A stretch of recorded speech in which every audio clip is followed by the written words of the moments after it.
Disimak pelan-pelan aja sampai jangan di skip. Ini kalau dicepetin nanti nggak dapat materinya, nggak dapat ilmunya gitu ya.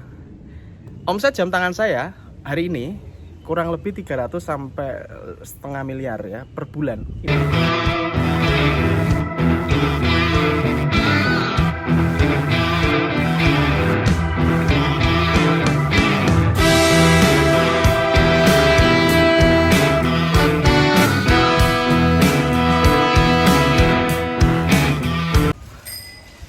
Oke lo guys, baik, ini padahal masih belum terlalu sore tapi udah mendung banget di sini ya. Nah, ini kebetulan kayak ini wilayah komplek tempat tinggal saya itu seperti ini teman-teman.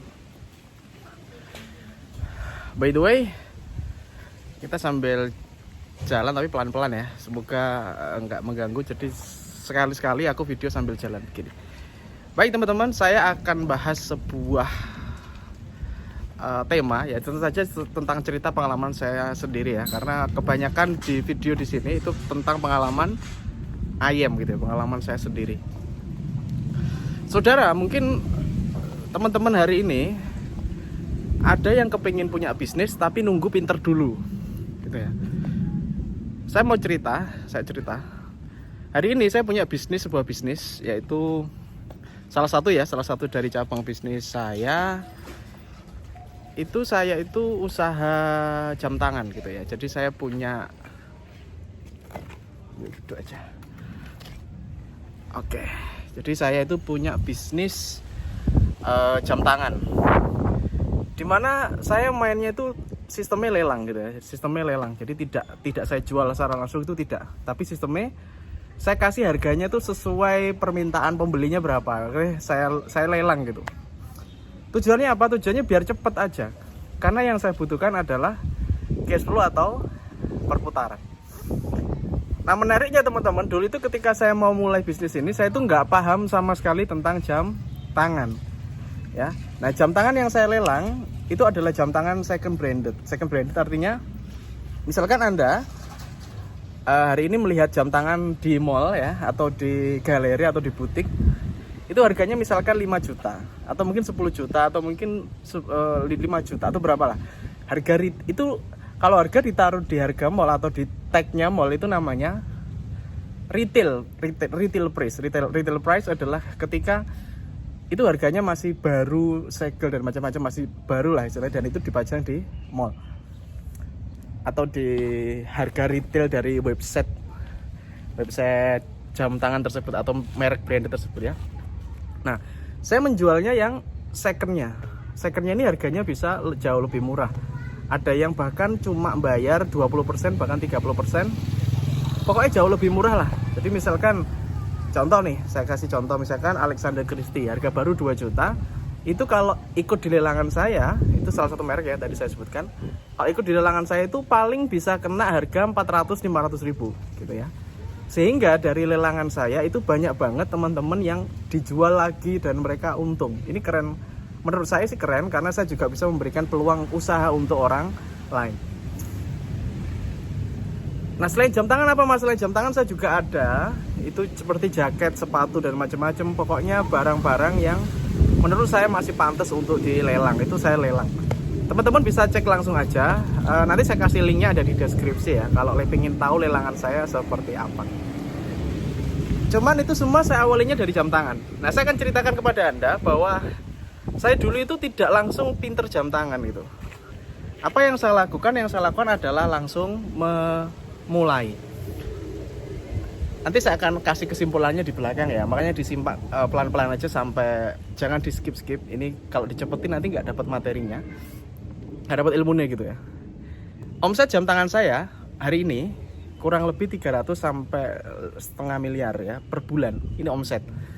Dan ini sudah dikerjakan di rumah dan saya punya 2 orang admin yang mengerjakan itu. Sebelum punya admin, tentu saja yang melakukan adalah saya sendiri dulu gitu. Jadi tidak langsung punya admin. Kalau langsung punya admin wong gimana loh, wong bosnya aja nggak ngerti, wong saya aja nggak terlalu paham, masa langsung diserahkan ke admin, kan kurang mantap.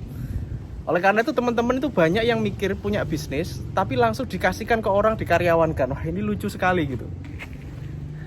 Bentar ya, saya sambil jalan ya. Ini lucu sekali. Wong lawong dia sendiri belum paham bisnisnya, dia sendiri belum paham usahanya, kok malah dikasihkan karyawan. Yo itu namanya salah kaprah, atau kalau saya bilang buang duit gitu. Bentar.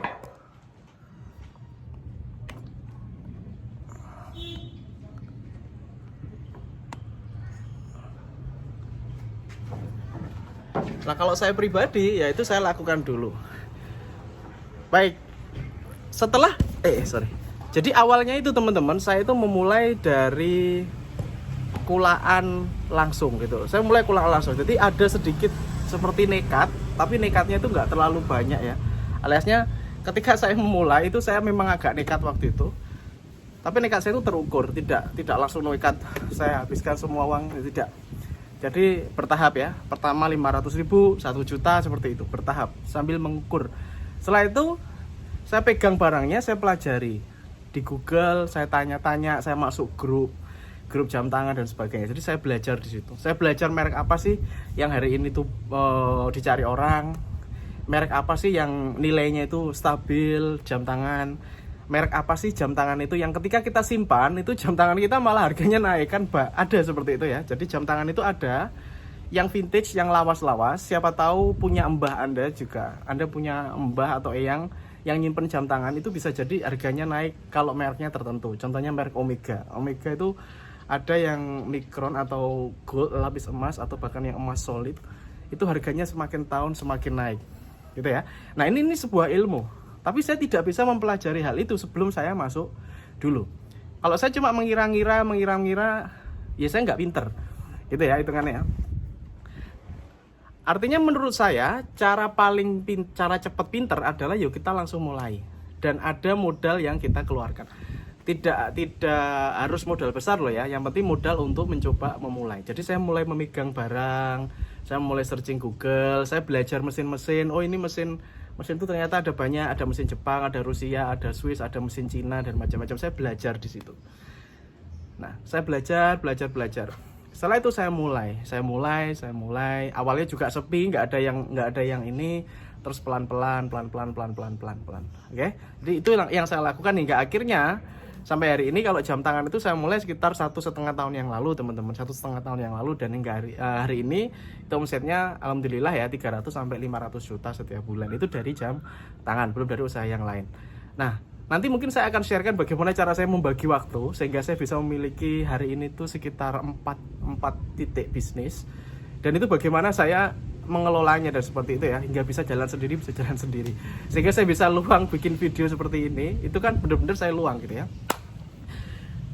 Nah, kesimpulannya adalah, ini kita masuk ke kesimpulan, orang pinter itu belum tentu akan kaya.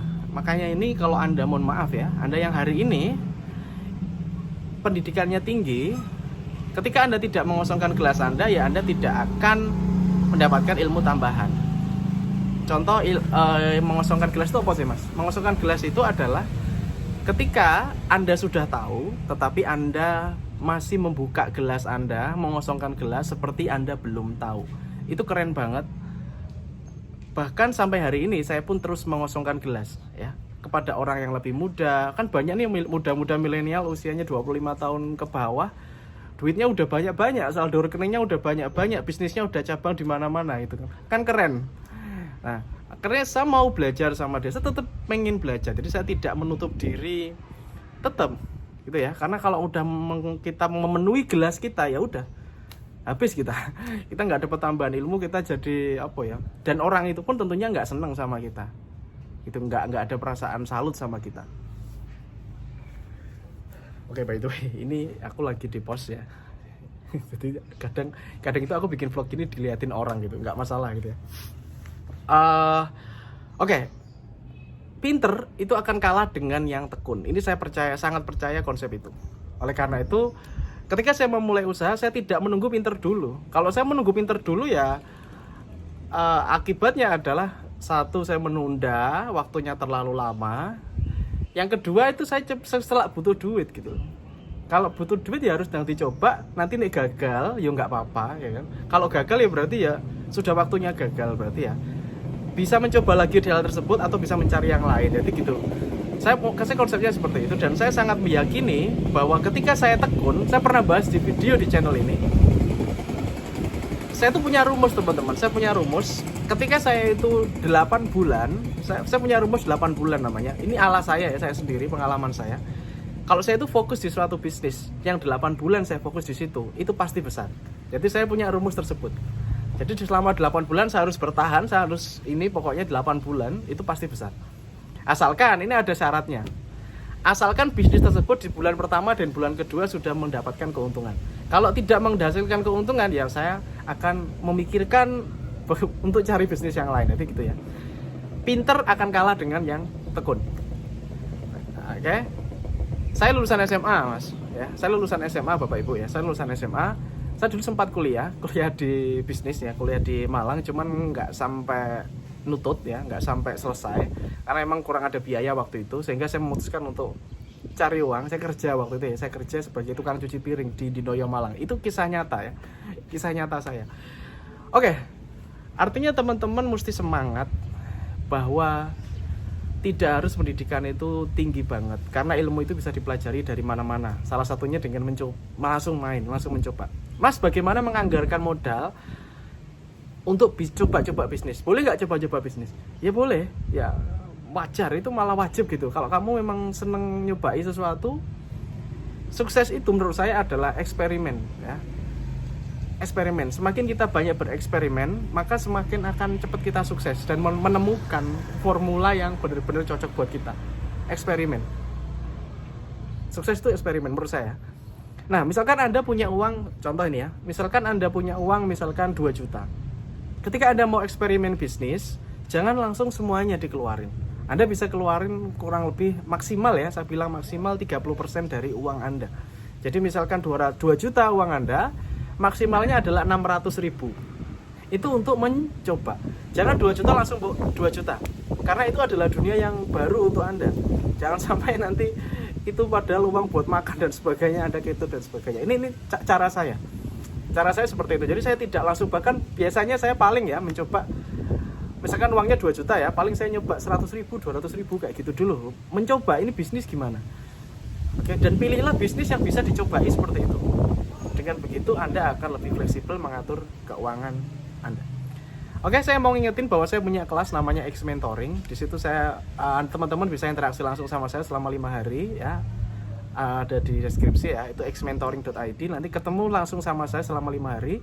Saya akan ajari Anda bagaimana membangun nama dari nol, membuat aset di online. Jadi Anda punya aset di online yang akan menghasilkan uang secara terus-menerus, dan saya akan ajari juga bagaimana caranya bikin produk sendiri dengan modal yang minimal. Itu di X Mentoring, itu pelatihannya seperti itu.